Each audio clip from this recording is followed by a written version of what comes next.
அனைவருக்கும் வணக்கம். நம்ம டெய்லியும் banking and SSC point of வியூல 5 கொஸ்டின்ஸ் வந்து பார்க்கணும். இன்னைக்கு என்ன கொஸ்டின்ஸ் இருக்கு அப்படிங்கிறத பார்ப்போம். ஸோ ஃபர்ஸ்ட் கொஸ்டின் பாருங்க. Which airlines is set to introduce Wi-Fi facility in aeroplanes for the first time in India அப்படின்னு சொல்லி கேட்டிருக்காங்க. அதாவது ஏரோப்ளைன்ஸ்ல வைஃபை ஃபெசிலிட்டி அப்படிங்கிறது ரொம்ப ரேர் தான். இப்போ ஒரு ஏர்லைன்ஸ் வந்து இந்தியாவில் இருக்கக்கூடிய டொமஸ்டிக் ஃபிளைட்ஸ்ல எல்லாம் நாங்கள் வைஃபை ஃபெசிலிட்டி தரப்போறோம் அப்படின்னு சொல்லியிருக்காங்க. கிட்டத்தட்ட ஆல்டிடியூட் 10,000 ஆல்டிடியூட்ல இருந்தாலுமே இந்த வைஃபை வந்து நீங்கள் லேப்டாப்ஸ் உங்களுடைய மொபைல் ஃபோன் iOSல இருந்தெல்லாம் நீங்கள் கனெக்ட் பண்ணி யூஸ் பண்ணிக்க முடியும் அப்படிங்கிறத சொல்லியிருக்காங்க. அது எந்த ஏர்லைன்ஸ் அப்படின்னு பார்த்தோம்னா ஏர் இந்தியா தான் இந்த ஒரு ஃபெசிலிட்டியை இந்தியாவில் ஃபர்ஸ்ட் டைமாக பண்ண போறாங்க. சரியா? அடுத்தது, India is set to celebrate 2025 as அப்படின்னு கேட்டிருக்காங்க. இந்தியா 2025ஆம் ஆண்டை எப்படி செலிப்ரேட் பண்ண போறாங்கன்னா டிஃபென்ஸ் ரிஃபார்ம்ஸ் இயர் அப்படின்னு சொல்லி நம்மளுடைய டிஃபென்ஸ் மினிஸ்டர் ராஜ்நாத் சிங் அவங்க சொல்லியிருக்காங்க. ஓகேவா?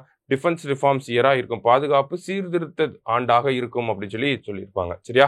அடுத்தது, who is appointed as the new CEO of UIDAI அப்படின்னு சொல்லி கேட்டிருக்காங்க. அதாவது உதய் அப்படின்னு பார்த்தோம்னா unique identification authority of India, Aadhaar ரிலேட்டடா இருக்கக்கூடிய ஒரு அமைப்பு. சரிங்களா? ஸோ இதோட சிஇஓ சீஃப் எக்ஸிக்யூட்டிவ் ஆஃபீஸரா யார் அப்பாயிண்ட் பண்ணியிருக்காங்க அப்படின்னு பார்த்தோம்னா புவனேஷ் குமார் அப்படிங்கிறவர் தான் நமக்கு சீஃப் எக்ஸிக்யூட்டிவ் ஆஃபீஸரா அப்பாயிண்ட் பண்ணியிருக்காங்க. சரியா? அடுத்தது,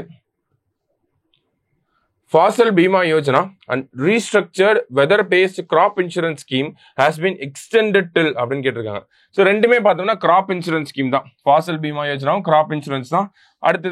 அடுத்த ஸ்கீம் நேம்லேயே நமக்கு கிராப் இன்சூரன்ஸ் அப்படின்னு தான் இருக்கு.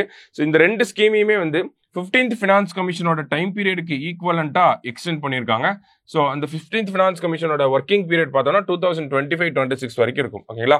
ஸோ இந்த ஸ்கீம்ஸையும் 2025-26 வரைக்கும் எக்ஸ்டெண்ட் பண்ணியிருக்கிறதாக கேபினெட்ல இருந்து சொல்லியிருக்காங்க, யூனியன் கேபினெட்ல.